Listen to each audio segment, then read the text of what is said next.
சில பேர் அடியன்ட்ட தொடர்பு கொண்டு, சுவாமி நீங்கள் கர்மாலாம் பற்றி பேசுகிறேன், இந்த பிராரார்த்த கர்மா, சஞ்சித கர்மா, அப்புறம் சரீர கர்மா, அப்புறம் அந்த ஆத்ம கர்மாலாம் பேசுகிறேன், எங்களுக்கு இதெல்லாம் புரியலை, இதுக்கெல்லாம் என்ன அர்த்தம்னு சொல்லி பாமர மக்கள்லாம் நிறைய பேர் விளக்கம் கேட்குறான்.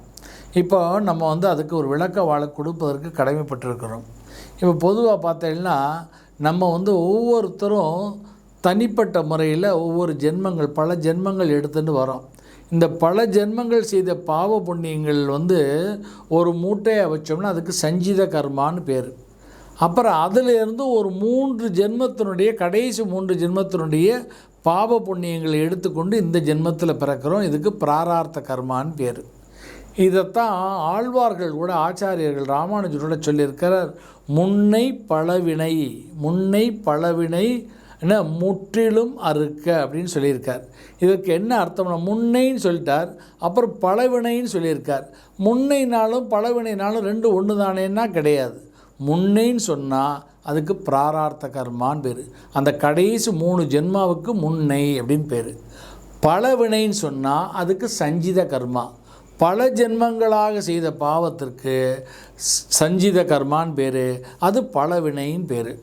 இந்த முன்னை அப்படின்னு சொன்னால் அது பிராரார்த்த கர்மா. அதைத்தான் ஆழ்வார் சொல்கிறார், முன்னை பழவினை முற்றிலும் வேறு இருக்க. முற்றிலும் சொன்னால் இது அத்தனையும் முற்றையும் அப்படின்னா முன்னையும் சரி, முன்னை பழவினையும் சரி, முற்றிலையும் வேறு இருக்க. வேரோடு அறுக்கணும். சும்மா மேலால் அறுத்தா போகாது.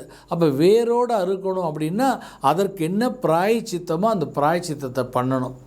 இது ஒரு பக்கம். இன்னொரு பக்கம், இந்த பிராரார்த்த கர்மா சஞ்சித கர்மாவுக்கு ஏற்ற மாதிரி இந்த ஜென்மத்தில் நாம் ஒரு தாய் தந்தையருக்கு பிறப்போம்.